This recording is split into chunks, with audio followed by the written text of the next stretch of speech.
আমাদের দেশনেত্রী বেগম খালেদা জিয়া চলে গেছে, তার প্রতি মানুষের একটা ভালোবাসা, শ্রদ্ধা, সম্মান, আবেগ।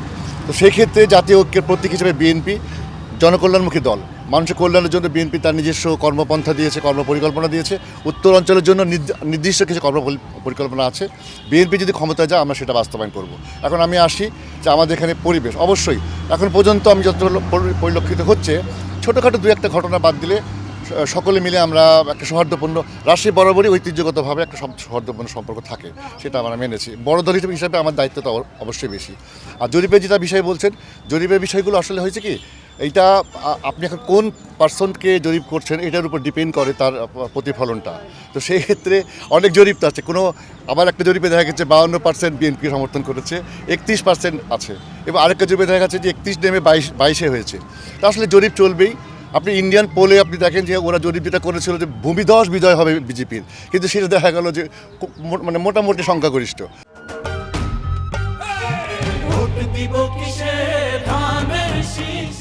তা আসলে এটা মানুষের ইচ্ছার প্রতিফলন প্রতি মুহূর্তে পরিবর্তিত হচ্ছে, এবং রাজনৈতিক নেতা হিসাবে তারেক রহমান যে বিনয়ী, তারেক রহমান যে সহনশীলতা, তারেক রহমানের যে শালীন বক্তব্য, তারেক রহমান যে ঐক্যের আহ্বান, তারেক রহমান যে দেশ গঠনের আহ্বান, তার বিপরীতে আরেকটি সংগঠন আক্রমণাত্মক আচরণ করছে। বিশেষ করে মেয়েদের ব্যাপারে তাদের খুবই অশালীন এবং আপত্তিকর কিছু কথাবার্তা এসছে।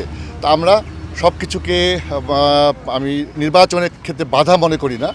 যার যার জায়গা থেকে, যার দৃষ্টিভঙ্গি থেকে যা খুশি সেটা বলতে পারে। বাট বিএনপি এই দেশের নারীর জন্য তার কর্মপন্থা আছে, তরুণ সমাজের জন্য তার বিশেষ কর্মপন্থা, চাকরির ক্ষেত্রে, বিদেশে যাওয়ার ক্ষেত্রে, স্কিল ম্যান পাওয়ার তৈরি করার ক্ষেত্রে। এবার রাজশাহী একটা শিক্ষানগরী, এখানে আমাদের হাজার হাজার লক্ষ লক্ষ তরুণ সমাজ আছে যারা শিক্ষিত, উচ্চশিক্ষিত, তাদেরকে শর্ট ট্রেনিংয়ের মাধ্যমে আমরা এটার উন্নয়ন ঘটাবো, এবং সারা বাংলাদেশে একই প্রক্রিয়া। স্বাস্থ্য ক্ষেত্রে বিএনপি প্রতিটা উপজেলায় তার কার্যক্রম আপগ্রেড করছে। তো এটাই হচ্ছে আমাদের পরিকল্পনা, এবং আমরা নির্বাচিত হলে, তারেক রহমান প্রধানমন্ত্রী হলে নিঃসন্দেহে আমরা অবশ্যই আশাবাদী।